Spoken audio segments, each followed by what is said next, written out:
By a show of fingers, who supports the protests going on in Wisconsin and across America related to the Israel-Gaza war? Who supports those protests? 6 of you do. Ryan, tell me why. I don't think it's correct. I mean, yeah, in your scripture it might say, yeah, you belong there, but like they don't think you do and they don't want you there. And I don't think there's a way to make a peaceful compromise. So yeah, I think that they should just leave. Like I don't think I might need to rephrase that, but yeah, if that makes sense.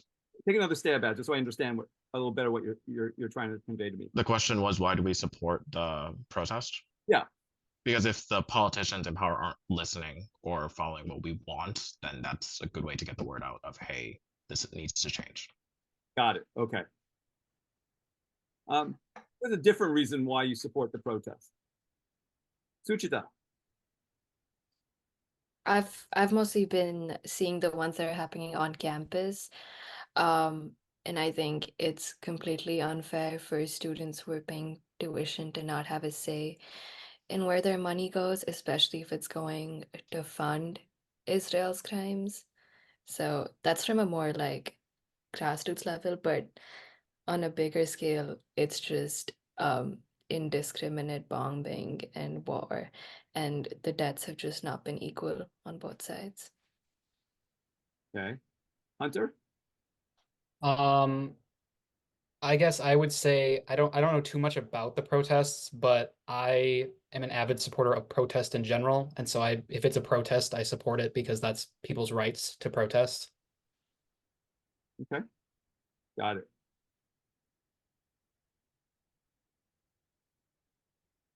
Got it. So Ryan, just so I understand this, when you say people should leave, is it that Israel should leave Gaza or Israelis should leave Israel? Israel should leave Gaza. Okay. Just want to clarify. Thank you. Um, so give me a sense of how you think these protests are helping the people of Gaza. Angelina? No problems ever get solved if it's not brought to people's attention. And there's definitely a strength in numbers aspect that gets brought in as well, where for a majority of people are thinking the same thing, that maybe that should be changed. Okay. Cooper? I think first like ties in with the universities and by students addressing that they don't want their money to be given to like supporters of Israel on their bombings and like invasion of Gaza. I think that's for one, and just like using our voice to stand up against that. And then also just like to let the government know, like in America, that we don't want to continue supporting Israel and funding them to be doing the same thing in Gaza. Okay. Anybody else have any other way you think that these protests are helping the people in Gaza? Maxwell? Uh, I don't really think it's helping them directly, but I think protesting is a good way to show the politicians where the people's mindset are at. It's protected activity, free speech. Okay. Suchita? I'd say in some way it is helping directly. Maybe not yet, but I think it has potential to.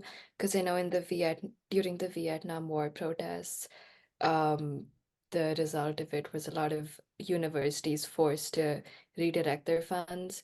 So, I mean, I don't know, maybe they can find funds. Israeli companies can find funds from another source, but from the way I see it, it's kind of pulling funding from companies directly involved and helping with the war.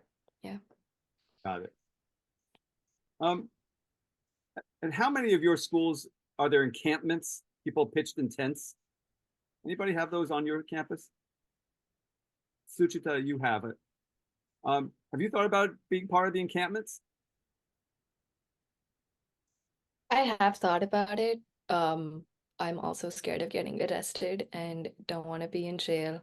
Um, I will show my support though by um, being in the encampment zone during the day and handing out supplies to the protesters. But yeah, I just think I'm too scared to be in the actual tent. Okay. So Josh and Cecilia, who indicated you're not really supporting the protests, tell me why not. I really don't know what's going on in Israel and Gaza.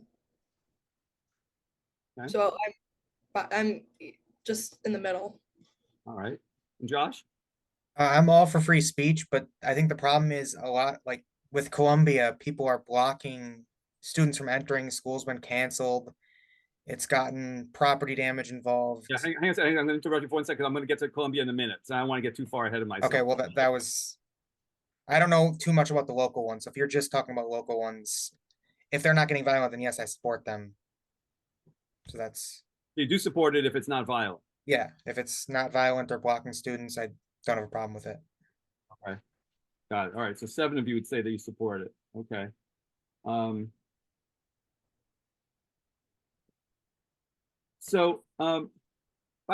By show of fingers, have any of you been out protesting? I'm not talking about being in encampments. Have any of you actually been out with the protesters? Show of fingers. 2 of you have. 3 of you have. Okay.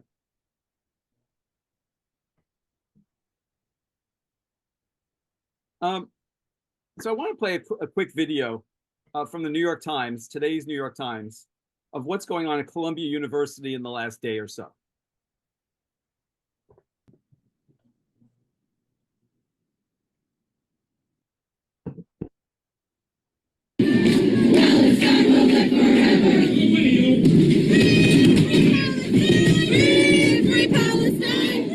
Ian, can I jump in? Ian, can I jump in?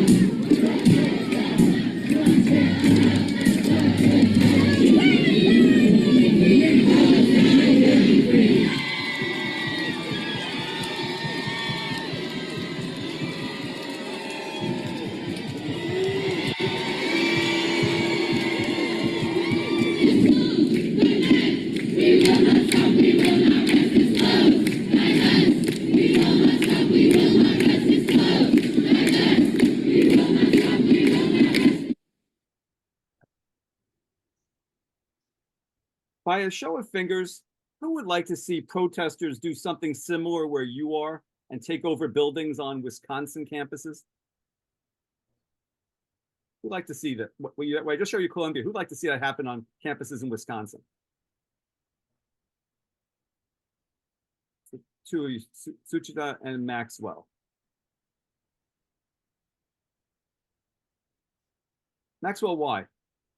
Violence is the voice of the voiceless. That's Martin Luther King said that, but nothing's going to change until drastic measures are taken. Like in the Vietnam protests that were mentioned before, someone self-immolated. Like there was a lot that went on before the actual change happened. And in that video, you can see that they threw a banner over there that said Hind's Hall. Hind was a 6-year-old girl who was murdered in Gaza.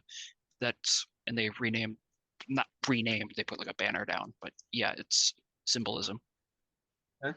Suchita, how come you'd be supportive of that? I would not prefer it, but I do think that's almost the only way. A lot of people who talk about peaceful protest don't realize that the point of protest is to carry out radical change. And as long as it's peaceful and not getting in anyone's ways, that's exactly when no one cares about it, which is what led the Columbia University protesters to go to those extents.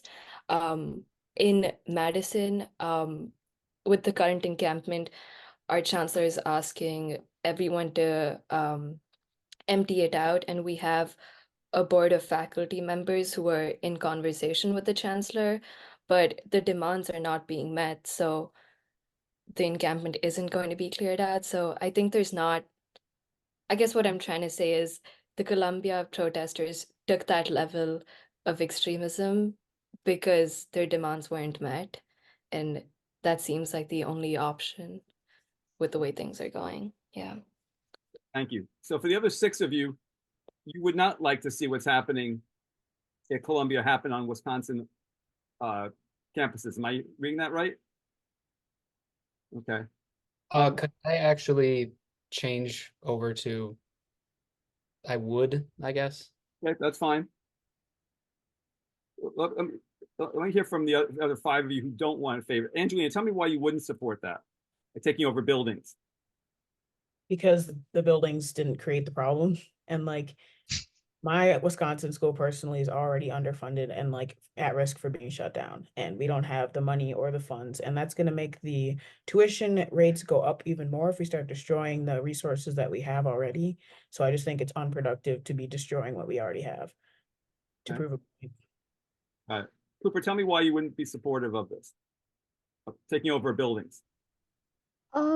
It's not necessarily that like I wouldn't be supportive. I do understand definitely where the frustration would mount to that point, but as Angelina just said, like it would be really hard at a student at like a or a UW extension school to have all of that. Like our entire campus would pretty much like you wouldn't be able to walk from one building to the other if that was the case. So I mean, I wouldn't prefer to see it, but I understand where those people are coming from as well.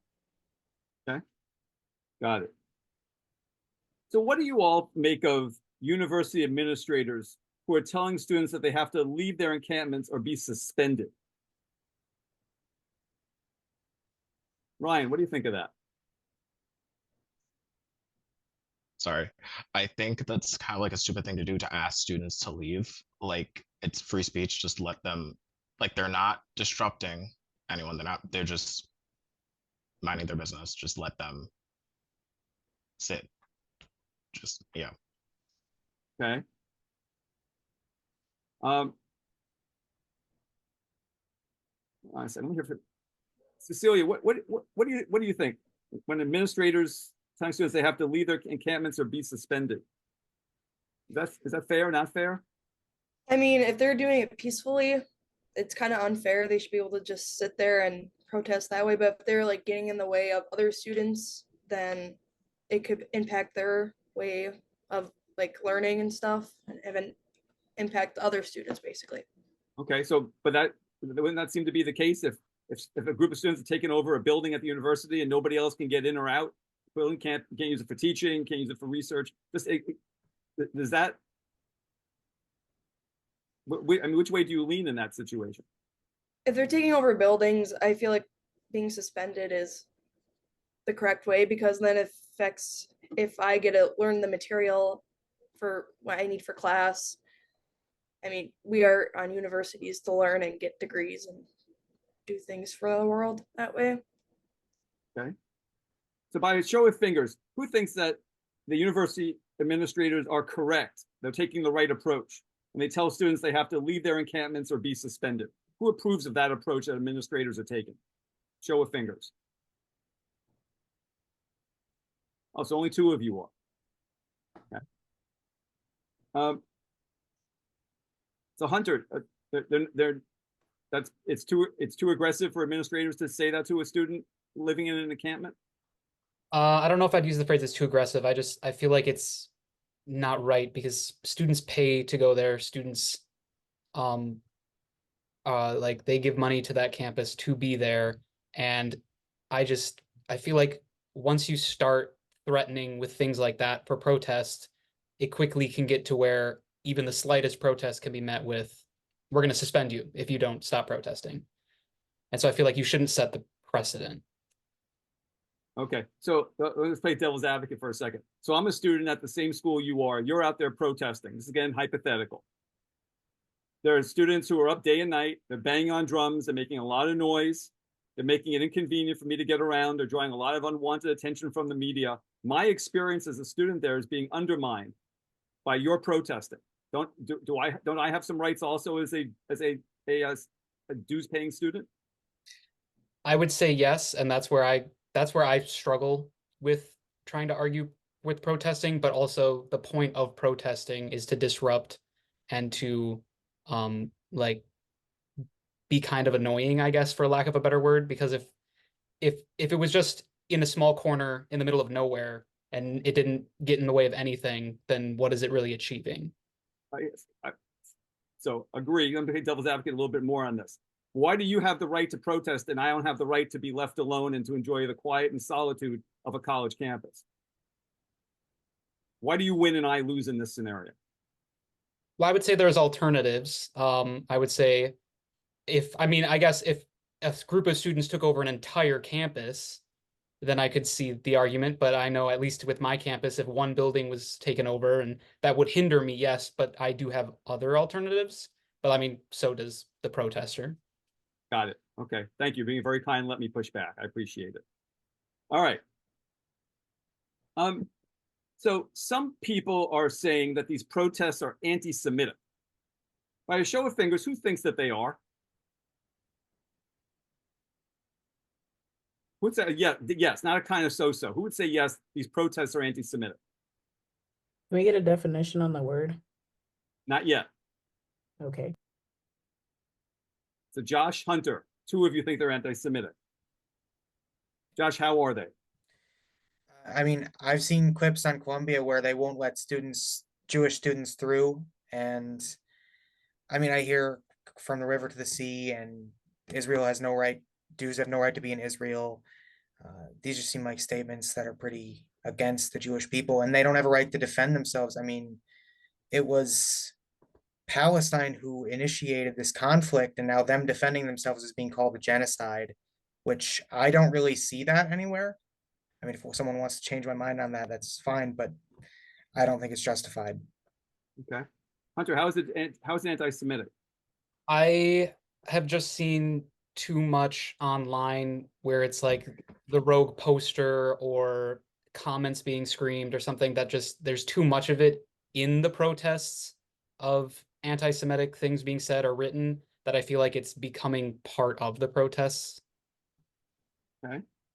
So six of you say they're not anti-Semitic. Give me a sense as to why they're not. Maxwell? I've seen clips of Jewish students being refused on campus, but it's not because they're Jewish, it's Zionist. They even specify in a lot of the clips, Zionism and Judaism are separate entities. They can be. There's Jewish students who are free to move throughout campus, especially at Columbia. There was a clip that went viral of someone being asked if they were a Zionist and said yes, and then they weren't allowed inside. That's what's going on. It's, do you support the Israeli established government or do you not? That's what's going on. It's has nothing to do with religious discrimination. Okay. Any of us have a different explanation for how they're not anti-Semitic? Take that as a no. Okay. So I want to show you two snippets from a video. I think it might be one, Josh, you were referring to, that happened last week at Columbia.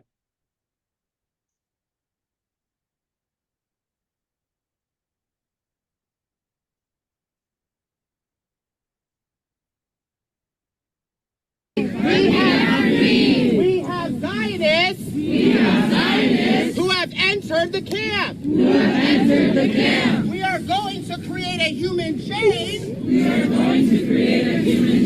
Where I am standing. So that.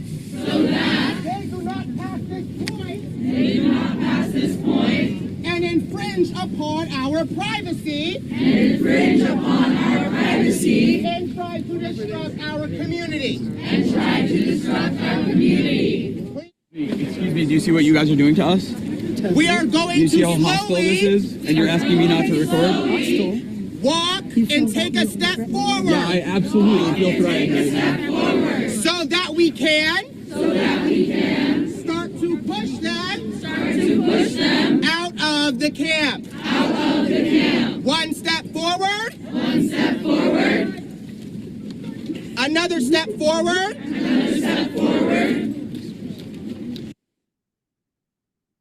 By a show of fingers, who thinks this is not anti-Semitic?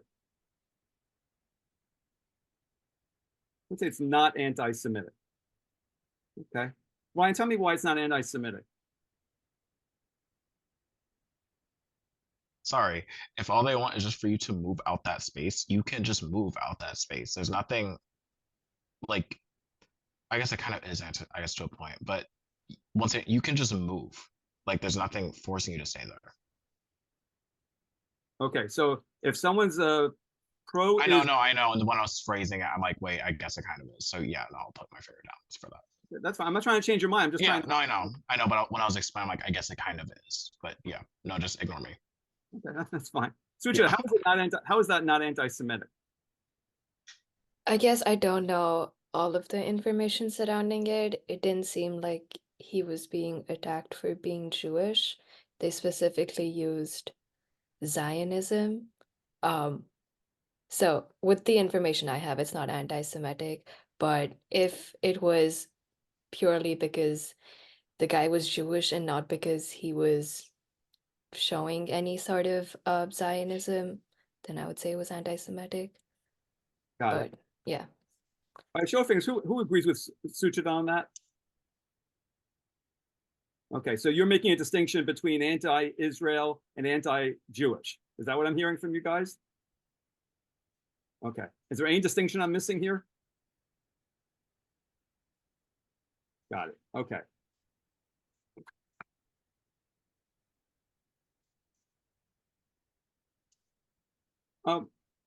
What do you all make of how President Biden is handling the situation in Israel and Gaza?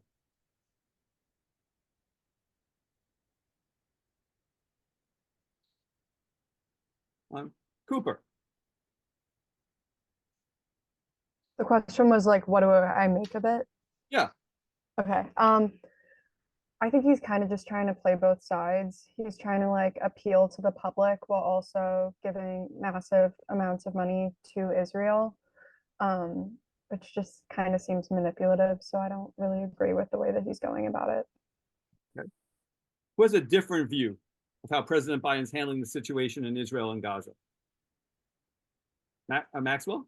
He's not handling it. He doesn't know what position to take. He's gone on stage before and said he's a Zionist. Like, he's not the sharpest tool in the shed. He doesn't know what to do. Okay. Any other views on this? Suchita.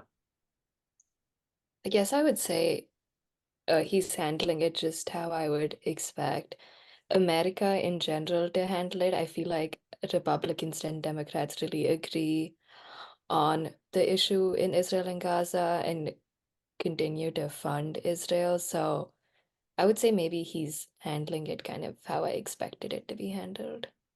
Okay. But I'm reading between the lines, he's not handling it to your satisfaction. No. No. By a show of fingers, who is satisfied with the way President Biden is handling the situation in Israel and Gaza? Any of you? None of you. Okay. By a show of fingers, who thinks former President Trump would be better at handling the Israel-Gaza situation than Biden?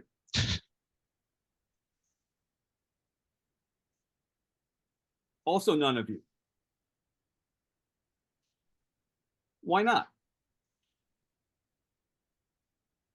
Josh, you're going to vote for Trump. Why don't you think he would be a better? I'd say the military-industrial complex just kind of influences every politician, especially the president. And no matter what, these wars aren't going to end. And whatever side we support, we're just going to send endless money because we benefit from war. And so I don't think Trump's going to be really much different. Got it. Anybody take exception with Josh? See it substantially differently? None. Hunter? I guess I would say more with Trump as a person. I feel like he isn't as educated as he needs to be. And so he would see that the country's always been allies with Israel, and then he'd use his radical rhetoric to like be more aggressive. More aggressive on whose side? On the side of Israel, so more aggressive against Palestine. Okay. Got it. By a show of fingers, for whom in this group is the Israel-Hamas war, this whole situation in Gaza, an issue that will have a major impact on how you vote in November? We'd say it's going to have a major impact on how you vote in November. None of you. Really? Okay. You see, 4 of you said this was your top issue that's concerning you right now, and it's not going to have an impact on how you vote? Cooper, explain why not. I think as the issue stands right now, like again, I don't think Biden is doing a great job. I don't think Trump would do a better job. So when it comes to like the actual election itself, unless something, which I'm sure will happens between now and November, um, as it stands, I can't see it changing how I vote. Okay. Maxwell, what about you? Pretty much the same as what Cooper said. It's neither of them are going to do a better job than what they're doing right now. It's not going to impact who I vote, which way I vote. Just they're going to do the same or worse. Okay. Ryan, same for you? Yeah, Sam, I don't feel like either of them would really handle it in a way that I would like them to handle it. So it's not really a factor.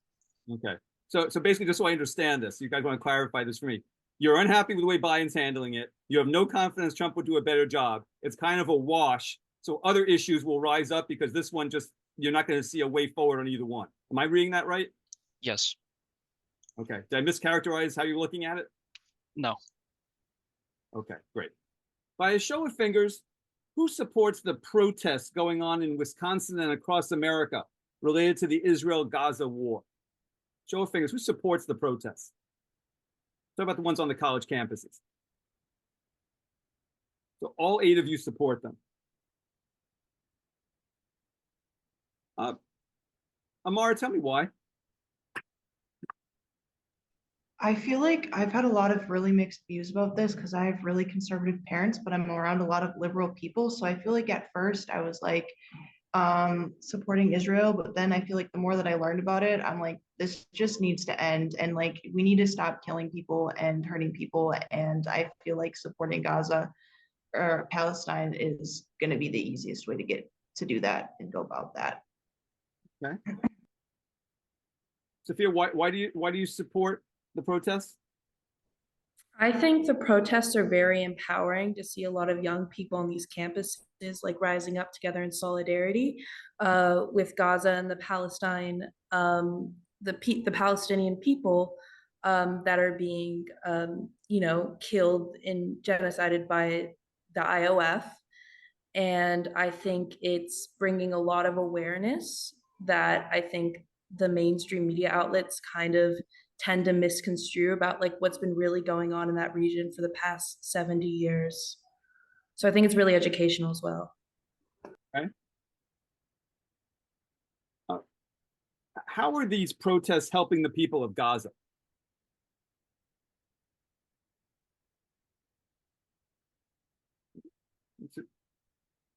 Emma, how are they helping the people of Gaza? I just believe that they're amplifying the people in Gaza and they're spreading more awareness. Okay. Any other way they're helping the people in Gaza? Belle?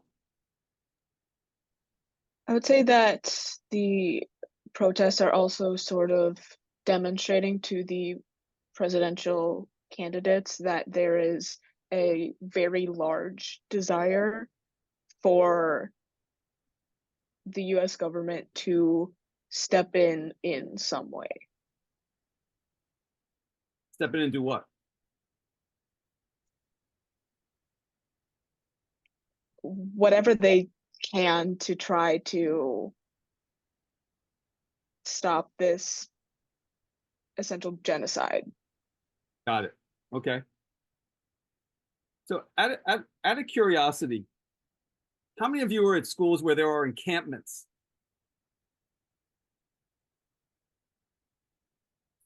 6 of you are. I mean, Madison is.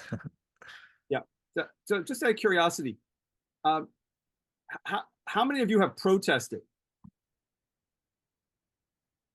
2 of you. Emma and Sophia, 3 of you. Kevin.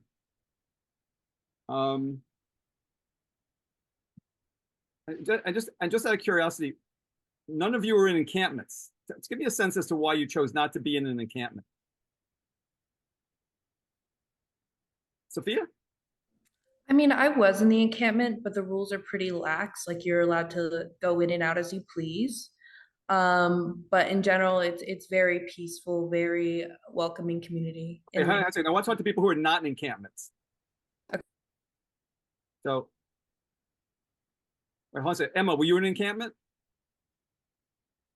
I was at the encampment for like 2 hours or a few hours yesterday, but Hold on a second. I'm going to make myself very clear. Encampment, for me, I'm interpreting this as an outside. Encampment means people are living in the tents, right? So what I want to know is how come none of you are living in the tents? Emma, explain to just so I understand this. Why you visited, but why aren't you living there? Why don't you just make it a full-time commitment? I just cannot, due to my class schedule, I just can't do it. I also don't have the appropriate supplies to live in the encampment. Okay, got it. Amara, why are you not living in the encampment?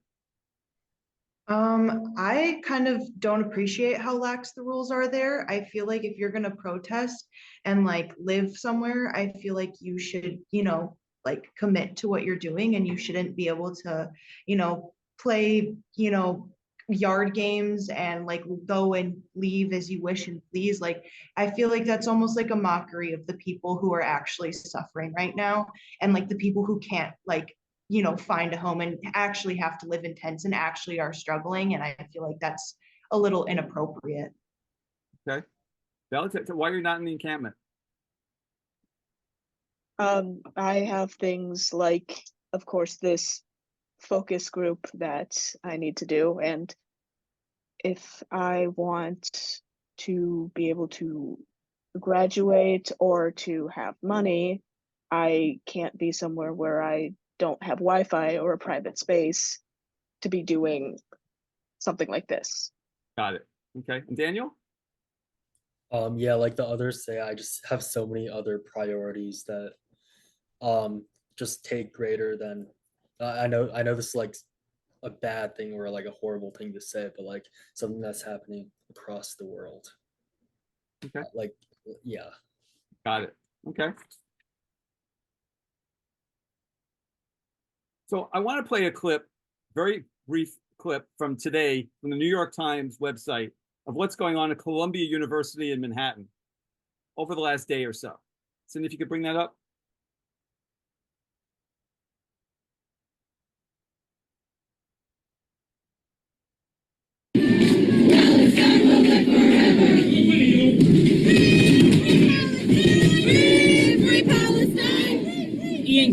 Ian, can I jump in? Ian, can I jump in?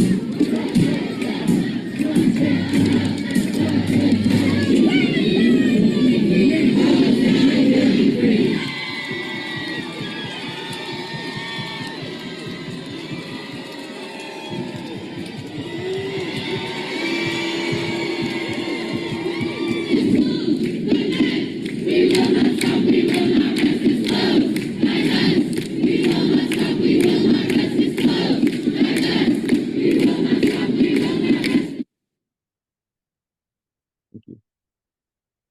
So by a show of fingers, who would like to see protesters do something similar where you're in school and take over buildings on a Wisconsin campus? Show of fingers. Who'd like to see that happen? One of you? Anybody else?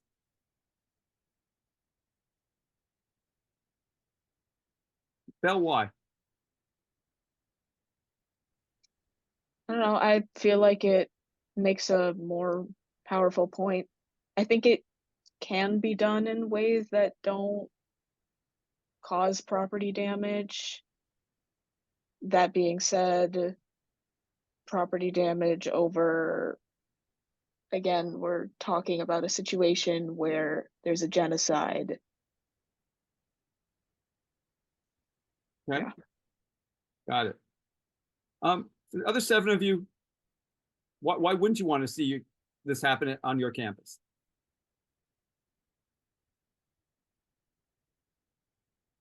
Kevin? Because when protest, whether it will send a more impactful message or not, it's when it becomes things that can be, specifically pegged as illegal. That's when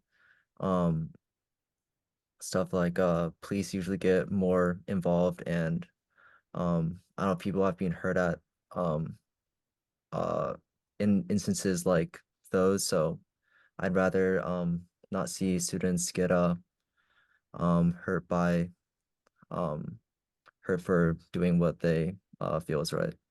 Okay, and Daniel, why not? I just feel like this is a really immature way of doing things. Like I'm sure that whoever's higher up don't want to see people or the people under them don't want to be represented by these people who like would do these things. Yeah. Okay. And Amara, why not? I feel like again, like I don't know, it's kind of like inappropriate. And our school has already addressed and done everything that they can do to support our students who have family in Gaza and Palestine, and like have done everything that they can do to, you know, give support and, you know, defund whatever they can defund. So it's like, if you can't accept that as enough, then like I shouldn't have to spend my money, you know, because they're in the front of the art building and I'm an art student. So it's like, hey, I can't go to class because you can't accept that the schools have already done what they can do. Yeah. Got it. Okay. I'm sorry, I need to move on. I can't hear from all of you and all the questions. I apologize. What do you think of university administrators who are telling students that they have to leave their encampments or be suspended? How many of you would say that action is too aggressive? Show of fingers. Who thinks that's too aggressive? 3 of you do. Okay. I'd like to ask a clarifying question. By encampments, do you mean like instances where students are staying like overnight and Yeah, just they're living in the encampments. Yeah. Okay. Yeah. So some people are saying that these protests are anti-Semitic. By a show of fingers, who thinks that they are? None of you. How do you explain to that they're not anti-Semitic? Anybody give me some insight as to how they're not anti-Semitic? Sophia? Because Palestinians can be considered Semites as well.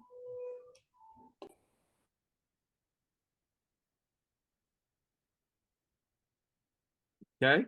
Other ways? Daniel?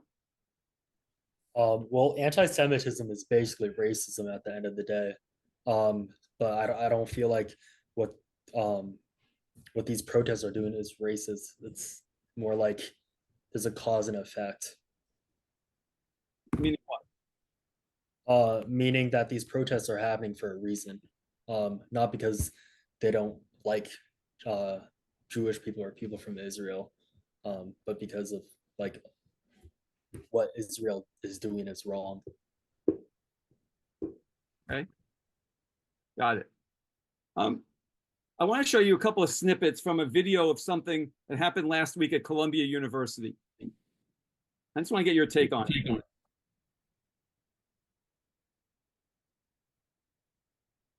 We have Zionists. Who have entered the camp. We are going to create a human chain. Where I am standing. So that they do not pass this point. And infringe upon our privacy. And try to disrupt our community. Excuse me, do you see what you guys are doing to us? We are going Do you see to how hostile this is? And you're asking me not to record? walk and take a step forward. Yeah, I absolutely feel threatened right now. So that we can start to push them out of the camp. One step forward. Another step forward.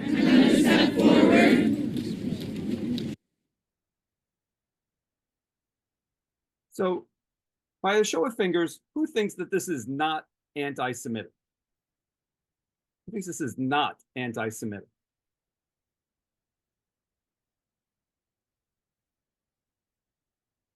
Show of fingers. Let me see.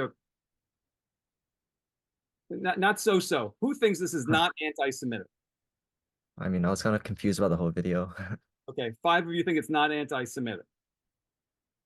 So, Bill, explain to me in what way this is not anti-Semitic, just so I understand. I mean, like people have already pointed out before, these protests aren't occurring because of like Israel's religion. It's occurring because of the atrocities they're committing against Palestine. Got it. Got it. Okay. Any other reason why, other than what Bell said, that it's not anti-Semitic? Sophia?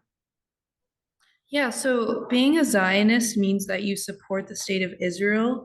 Being anti-Zionist does not mean you're anti-Semitic, and that's an important clarification that I feel like people get confused a lot. And when people call protests like these anti-Semitic, it's weaponizing the usage of the word and diminishes cases in which Jewish people have actually experienced anti-Semitism. And organizations such as like Jewish Voice for Peace are a crucial presence on at these protests, at these encampments that dismantle this anti-Semitic narrative nonsense that's going on that I see media tries to push. Okay. Got it. So what do you make of how President Biden is handling the situation in Israel and Gaza? Ethan, what do you make of it? Frankly, I don't know that much about how he's handling it. Okay. Ryan, what do you make of the way President Biden's handling the situation in Israel and Gaza? I also just don't know. I haven't followed up on it recently. Okay. By a show of fingers, who's just not paying attention to how President Biden's handling Israel and Gaza? Besides Ethan and Ryan, who else is in that category? We just don't know. Daniel and Emma. Okay, so 4 of you do feel like you have an opinion. Amara, what do you make of the way he's handling it?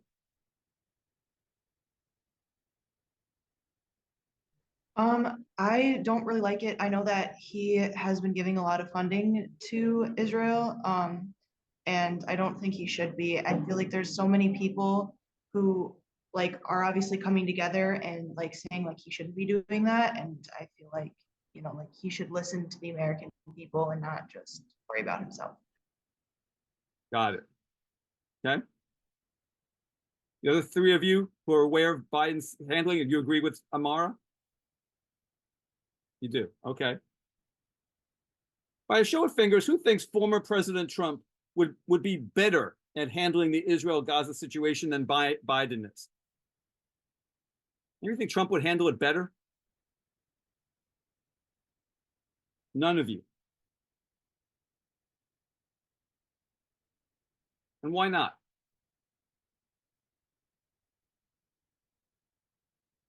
Daniel? Well, I think Trump would also side with Israel because the president isn't just the only there's 3 branches. And I feel like they also get a say in this. So I feel like the other branches are also saying to support Israel due to the reason that Israel is such a powerhouse. So yeah, I don't really see how Trump would use this to further his own agenda. It's more like the agenda of the other branches. Okay. By a show of fingers, for whom in this group is the Israel-Hamas war and the situation in Gaza an issue that will have a major impact on how you vote in November? Sorry, could you clarify that again?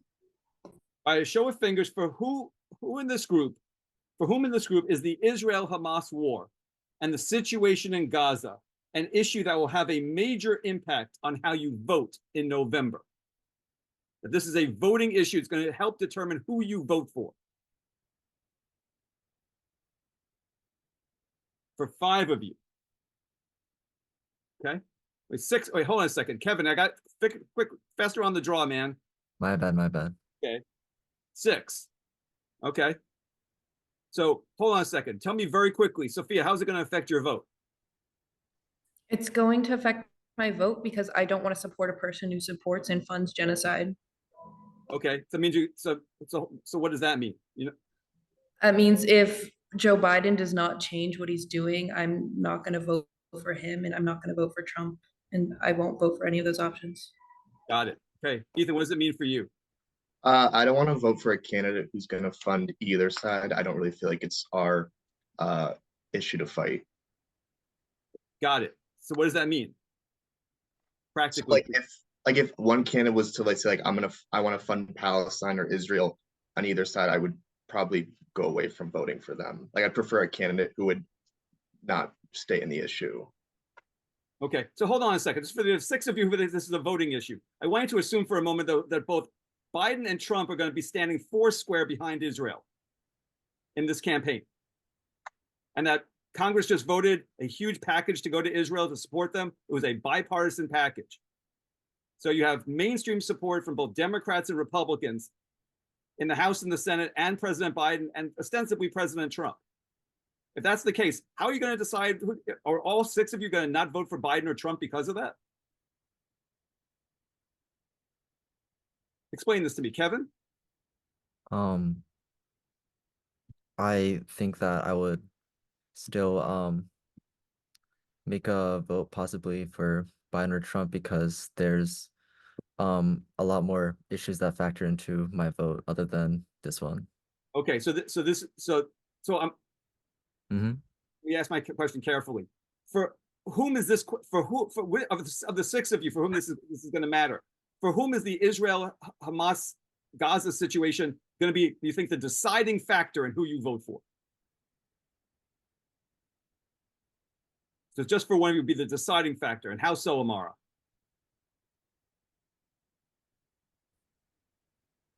Because if both, like hypothetically, if both Biden and Trump are neck and neck and like have the same views and one's supporting Israel and one's not, I'm gonna vote for the No. person who's not. They're both going to be supporting Israel. Well, then it doesn't matter. Then I agree with Kevin. I mean, there's so many other factors in that case that I need to pay attention to as well. Got it. Okay.